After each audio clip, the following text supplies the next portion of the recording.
This channel does not promote any violent, harmful, or illegal activities. All content provided by this channel is meant for an education purpose only. নজর রাখবে আবার গুরুত্বপূর্ণ খবরের detail update. আমি পিসিআরকে বলবো এই মুহূর্তে যে বড় খবর তা বিগ বলে প্লে করতে। আসুন বিগ বলে নজর রাখি, সেই খবরের আপডেট দেবো আপনাদের সামনে। কোন খবর এই মুহূর্তে নজর? মুর্শিদাবাদের ফের শুট আউট। মুর্শিদাবাদে আবারও শুট আউটের খবর আসছে। গুলি করে যুবককে খুন করা হয়েছে। কে খুন করলো, কেন খুন করা হলো? মুর্শিদাবাদ থানার দিয়ারে উত্তেজনা এই মুহূর্তে। কৌশিকের সাথে কথা বলে জানার চেষ্টা করব কি পরিস্থিতি, পুলিশ কি বলছে। কৌশিক, দেখো এখনো পর্যন্ত যেটা জানা যাচ্ছে যে অভিযোগ যে 10 জন মিলে ঘিরে কিন্তু ওই যুবককে খুন করেছে শ্যাম রায়। ওই যুবক কিন্তু তৃণমূল কর্মী হিসেবে পরিচিত। পরিবারের দাবি, অর্থাৎ তার দাদার দাবি যে এই এলাকায় নির্দল যারা দল করে পার্টি করেছিল, অর্থাৎ যে ভোটের সময় যারা তৃণমূল থেকে নির্দল করেছিল তারাই কিন্তু তাকে ঘিরে গুলি চালিয়েছে। অর্থাৎ কোথাও যেন গিয়ে আবার শাসক দলের কোন দল সেটাও যেন ফিরে আসছে। কারণ যারা ভোটের সময় টিকিট না পেয়ে তারা নির্দল হয়েছিল, পুনরায় তারা আবার মিটিং করে, যেটা পরিবারের অভিযোগ, মিটিং তারা বারংবার মিটিং করছে শাসক দলের অন্যান্য স্থানীয় নেতৃত্বের সঙ্গে। সেই জায়গায় যদি একটা বিবাদ হয়েছিল এলাকায় একটা মন্দির গড়াকে কেন্দ্র করে। তারপরেই কিন্তু গতকাল রাতে যখন অনুষ্ঠান বাড়ি থেকে ফিরছিল সেই সময় 10 জন মিলে ঘিরে তাকে লক্ষ্য করে গুলি ছড়ে এবং সেখানেই মৃত্যু হয়। নজর থাকবে কৌশিক, ধন্যবাদ। আজকে পরে খবরে, নার্সিং কোর্সে ভর্তির জন্য বয়সের কোনো ঊর্ধ্বসীমা থাকলো না, বিজ্ঞপ্তি জারি স্বাস্থ্য ভবনের। বিজ্ঞপ্তিতে জানানো হয়েছে বিএসসি নার্সিং, এনএনএম এবং জিএনএম অথবা এমএসসি নার্সিংয়ে ভর্তি হওয়ার জন্য আর বয়সের কিন্তু কোনো রকম কোনো ঊর্ধ্বসীমা থাকছে না। কি ডিসিশন নেওয়া হলো, এই সিদ্ধান্তে কি কি বলা হয়েছে, সৌরভ আমাদের প্রতিনিধি এই বিষয়ে জানাবেন। সৌরভ, বুধবার এই নির্দেশিকা স্বাস্থ্য দপ্তরের তরফে জারি করা হয়েছে যে নার্সিং এর এএনএম বা জিএনএম যে কোর্সগুলি রয়েছে, যা এখানে পড়াশোনা করে ভর্তি নার্সিং এর ট্রেনিং নেওয়া হয়, সেক্ষেত্রে বয়সের কোনো ঊর্ধ্বসীমা রইল না। আগে একটা নির্দিষ্ট বয়সের পরে এই অ্যাপ্লিকেশন আর করা যেত না, এক্ষেত্রে বয়সের ঊর্ধ্বসীমাটাকে তুলে দেওয়া হয়েছে। নার্সিং সংগঠনগুলির বক্তব্য এর ফলে গুণমানের সঙ্গে আপোষ করা হচ্ছে, স্বাস্থ্য দপ্তরের সিদ্ধান্ত দ্বারা বিরোধিতা করছে। ধন্যবাদ সৌরভ। একটা 19, 20, 21, 22 বছরের ছেলে মেয়েদের সেটা কোপ আপ করতে যেরকম ভাবে তারা কোপ আপ করতে পারে, সেই একই রকমভাবে যদি কেউ 40 বছরে আসে তো তাদের পক্ষে সেটা কোপ আপ করা। শুধু তাই নয়, ট্রেনিং চলাকালীন একটা প্র্যাকটিক্যালেও ঢুকতে হয়, একটা সময়ের পর প্র্যাকটিক্যালে আসতে হয়। তো একটা 22-23 বছরের ছেলেমেয়েরা যেভাবে প্র্যাকটিক্যালটাকে কোপ আপ করতে পারবে, সেভাবে 41-42 বছরের ছেলেমেয়েরা এসে সেই প্র্যাকটিক্যালটা কোপ আপ করতে পারবে? আমাদের নার্সিস ইউনিটির পক্ষ থেকে আমরা মনে করি যে এই পদক্ষেপটা ঠিক হচ্ছে না।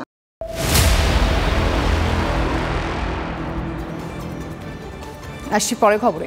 ন্যায় যাত্রা নিয়ে অধীরের গড় মুর্শিদাবাদের রাহুল গান্ধী।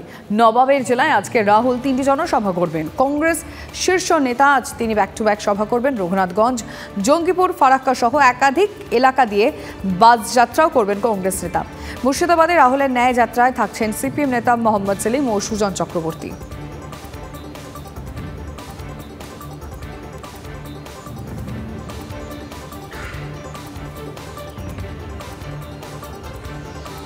আজ কৃষ্ণনগরের পালপাড়ায় পদযাত্রা মুখ্যমন্ত্রীর। পদযাত্রা শেষে তিনি সড়ক পথে শান্তিপুর রওনা হবেন, আর সেখানেই প্রশাসনিক সভা রয়েছে।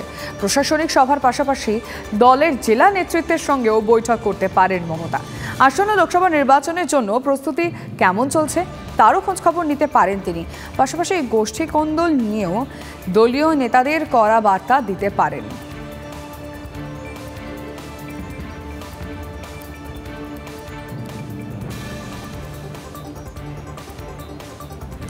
গণিভূমে দাঁড়িয়ে ফের একলা চলোর ডাক মমতার।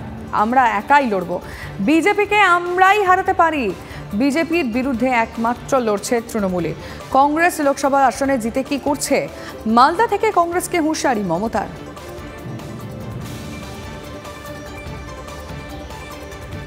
অনেক দল আছে, ইলেকশন আসলেই কোকিলের মতো কুহু কুহু করে ডাক দিতে শুরু করে, দেবার বেলায় নেই, আর তৃণমূলের বিরুদ্ধে অপপ্রচার করার জন্য আছে। আমি তাদের ধিক্কার জানাই এবং বিজেপির সাথে আমাদের যে লড়াই চলবে, আমরা একাই লড়ব। বিজেপিকে কেউ যদি ভারতবর্ষে পরাস্ত করতে পারে সেটা তৃণমূল কংগ্রেস করতে পারে, আর কেউ করতে পারে না। পরপর 2টো সিটে কংগ্রেস এমপিরা জিতেছে, বারবার জিতেছে। আপনাদের জন্য কি করেছে? তৃণমূল কংগ্রেসও লড়বে, ওরা সিপিএমের সাথে লড়বে বিজেপির হাত শক্তিশালী করবার জন্য। আমরা বিজেপিকে টাইট দিতে গেলে পলিটিক্যাল ফাইট আমরাই করতে পারবো, অন্য কেউ করতে পারবে না।